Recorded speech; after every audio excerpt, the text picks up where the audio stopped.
Welcome to the Ask Jordan podcast, answering your questions about selling on Amazon. Now, in his skivvies, because his wife wears the pants, from Long Island, New York, here's your host, Jordan Malik. Hello, Amazon sellers. This is Jordan Malik. This is the Ask Jordan podcast. I'm your host. Welcome to our 96th episode. Hey, thanks so much for making me part of your day. You had a lot of choices. Had a huge explosion times 10 of experts and a lot of podcasts, recasts, webcasts, Google Hangouts, etc. You had a lot of choices of where you could spend time today. You've chosen to spend some time with me. I want you to know that I'm extremely honored and that I'm very, very thankful that I have you as a listener. So if you're listening for the first time, welcome. This is the podcast where we only answer your questions about selling on Amazon. Now, every episode, we answer a different question from you, the listener, about selling on Amazon. If you missed an episode, head over to askjordan.net, askjordan.net. There's our recent episodes are there, and then there's a link to our archives. So maybe you've submitted a question in the past that you think I haven't answered yet. It's probably in the archives because we've covered a number of different topics since we began in March of 2014. So check out askjordan.net and then look on that page and then go to the link to our archives, which is on the same page. Take a look at our previous episodes. Maybe the topic's already been covered. And if you think I've blown you off, that I haven't answered your question, I apologize. Send me an email. Go to jordanmalik.com/email. Send me a link. Send me your question there. If you think I've blown you off, this is not intentional. Or email me direct, jordanmalik@gmail.com, and ask me that way. I do my best to answer every email. I really do. And it's just me answering them. So I do try. Some folks send an email and they want the whole world, right? They want me to drop everything that I'm doing and be able to show them step by step how to sell on Amazon. I can't do that. I can send you free resources on how to do that. But I do try to answer every question. Occasionally they end up in a spam folder. Forgive me. I can't control that all the time. But please, if you've got a question that you're dying to get an answer to and you can't get an answer to, send it to me and I'll do my best to either answer it for you or get you the right answer or send you in the right direction to find the answer. If you want to hear your voice on an episode and get 7 of my best-selling ebooks 100% free, just like this upcoming caller did, I'm going to tell you how to do that after we answer today's question. And today's question is from Megan from Washington State. Megan, I understand there's a lot of forest fires up there along with California, so I hope you're doing well. This is a few months after you submitted the question, so I hope you're okay. None of your loved ones or friends are affected. So go ahead, Megan. Hi, Jordan. This is Megan from Washington State. I had a question regarding returns. I recently got my first return. Amazon had given the customer a partial refund. I tried to look up information on this, and it was really unclear to me what happens in these circumstances. So if you could go over how we should deal with FBA returns and what we as sellers need to be on top of when these happen, that'd be greatly appreciated. Love the podcast. Love what you do. Thank you. Bye. Okay, Megan, thank you. Real hard for me to answer that without you getting more specific. What was the return? Usually in your order history, there's some indication of what the return was, a reason why the item was returned. Sometimes if the item was shipped back to you, they'll be able to receipt in the box. It'll say damaged, or whatever the reason is, etc. So real hard for me to answer that. Let me just give you some general observations.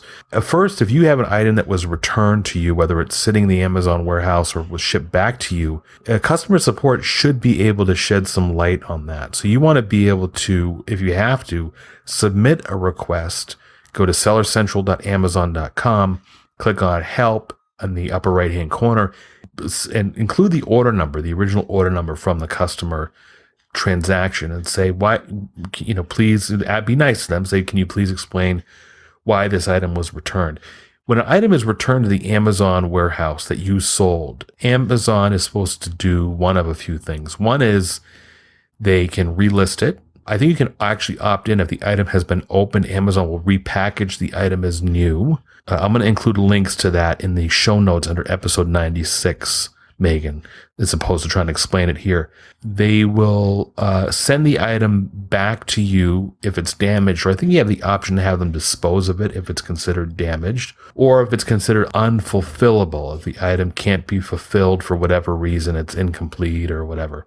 And of course, again, it would be impossible for me, A, without knowing your specific situation, Megan, or B, to try to explain every scenario in a podcast. I love about 1% of the feedback I get on this podcast is negative feedback. And one person says something to the effect of, Jordan didn't explain every scenario. Well, nobody wants to listen to me droning on about every scenario or whatever about Amazon's return policy. So I'm going to include the links in this episode 96, Megan, where you can connect to those really easily. And it's definitely something that you definitely want to review and get familiar with. That is the reasons why Amazon accepts a return, etc. So the number of returns that I get, and it's not many, maybe it's 3% of whatever is sold. I'm not sure, 2%, 3% of whatever is sold. It's peculiar because Amazon will sometimes ship them back to me for no reason when they should have just restocked them. And here's what I think is meaning just put them back on the shelf and had them available for sale again. They send them back to me. And here's what I think is happening. This is very, very interesting. When the buyer gets an item and then has buyer remorse, meaning they bought an item and they kind of don't want it anymore, Amazon, as a buyer, when the buyer initiates the return process on Amazon will ask them, why are you returning this item? And if you tell the truth as a buyer and say, I just don't want it anymore, Amazon, when you go through the return process, Amazon will actually charge you. They'll remove a small shipping fee from your refund. And this is talking about it from a buyer perspective, right? So if I receive the Darth Vader Pez dispenser, the jumbo one that I bought for $14.95, and I decide I don't want it anymore, if I elect to send that back to Amazon for a refund, they will refund me maybe, if it's $14.95, they will refund me $14.95 minus $3.95. to cover the return shipping charge or whatever, because you print up the return label for it right from Amazon's interface. The postage is already paid on it. Presumably it's UPS. So Amazon needs to compensate itself for that. And that's why they do that. But if you say the item is damaged, if I lied and I got the Darth Vader jumbo Pez dispenser for $14.95 and I say, this is damaged, Amazon will let you go through the return process. They won't charge you anything for returning it. Now, I'm not saying for anybody to abuse the system. I wish you wouldn't do that. As a buyer, you shouldn't do that because the seller ends up getting hurt with that, because Amazon will in turn deduct the shipping amount. Well, actually, that part I don't know. I don't know if you as a seller get hit with the return shipping amount from the buyer. That I don't know. But in my case, the products were sent back to me and the receipt from Amazon said damaged and they were perfectly fine. So I just have to go through the rigmarole of relisting them. So keep an eye on these fees that Amazon may charge you for returns.